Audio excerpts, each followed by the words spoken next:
சிந்து Bhairavi next week new promo ரொம்பவே feel பண்ணிக்கிட்டு இருக்காங்க. சிவாவுடைய பெரியம்மா இந்த விஷயம் தெரியுமே சிவா கிட்ட வந்து என்னாச்சு சிவா நடந்த விஷயத்தெல்லாம் சொல்றாங்க. எப்படியோ நீ உயிரை காப்பாத்திட்டு சிவான்றாங்க. அதுக்கப்புறமா இது மாதிரி போலீஸ் அரெஸ்ட் பண்ணிட்டு போன விஷயத்தெல்லாம் கேட்டு ஃபீல் பண்றாங்க. எல்லாத்துக்கும் காரணமே வந்து நீ மலைக்கோயில சிந்து கழுத்துல தாலி கட்டினது தான். ஏன்னா அது மட்டும் நீ கட்டாது இருந்தேன்னா உனக்கு வேலையும் போயிருக்காது. இப்படி எல்லாரும் உன்னை அசிங்கமும் படுத்திருக்க மாட்டாங்கன்றாங்க. நீ அப்படியெல்லாம் பண்ணக்கூடியதுனால தான் இப்படி எல்லாம் பேசுறாங்க. பெரியம்மா எப்படி பெரியம்மா உங்களால வந்து என்னை இப்படி சந்தேகப்பட முடியுதுன்றாங்க. உங்களுக்கு என் மேல கொஞ்சம் கூட துளி நம்பிக்கை கூட இல்லைன்றாங்க. நீங்க வளர்த்தின பையன் அப்படி ஒரு தப்பு பண்ணியிருக்க மாட்டான், நீங்க நம்பணும் பெரியம்மா. ஆனா நீங்க நம்பாத. என்ன சந்தேகப்படுறது எனக்கு எவ்வளவு கஷ்டமா இருக்கு தெரியுமா பெரியம்மா.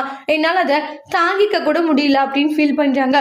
இல்ல அது வந்து என்ன வந்து போய் பெரியம்மா எனக்கு ரொம்ப கஷ்டமா இருக்குன்னு ஃபீல் பண்ணிட்டு போயிடுறாங்க. மகா இருந்துட்டு பாத்தீங்களாக்கா என் பிள்ளை எவ்வளவு ஃபீல் பண்றான். என்னைக்குமே பெத்தவதான் வளர்த்தவதான் அக்கான்றாங்க. ஏன்னா என் பையன் மேல கொஞ்சமாச்சும் உங்களுக்கு பாசம் அக்கறை ஏதாச்சும் இருந்திருந்தா நீங்க இது பண்ணிருப்பீங்க.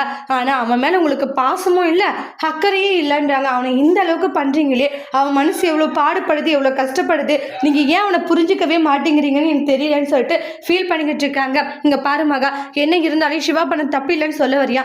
என் புள்ள சிவா தப்பே பண்ணலன்னு தானே சொல்றேன், அதே உங்களுக்கு புரிய மாட்டேங்குதுன்றாங்க. எல்லா தப்புக்கும் காரணம் அந்த சிந்து தான். ஆனா நீங்க அந்த சிந்துவை கொண்டாடிக்கிட்டு இருக்கீங்க. ஏதோ இவங்கெல்லாம் தப்பு பண்ண மாதிரி அவ உத்தமை மாதிரி அப்படின்னு சொல்லிட்டு மக கோவப்படுறாங்க. ஒரு நாள் இல்லை ஒரு நாள் என் பொருளை தப்பு பண்ணலன்னு தெரிஞ்சா அன்னைக்கு நீங்க என்ன பேசுறீங்க நான் பாக்குறேங்கான்னு கோவமா போறாங்க. ஒரு நிமிஷத்துல நம்ம தப்பு பண்றோமோ அப்படின்ற மாதிரி அன்னபூரணியே நினைச்சு கவலைப்பட்டுக்கிட்டு இருக்காங்க.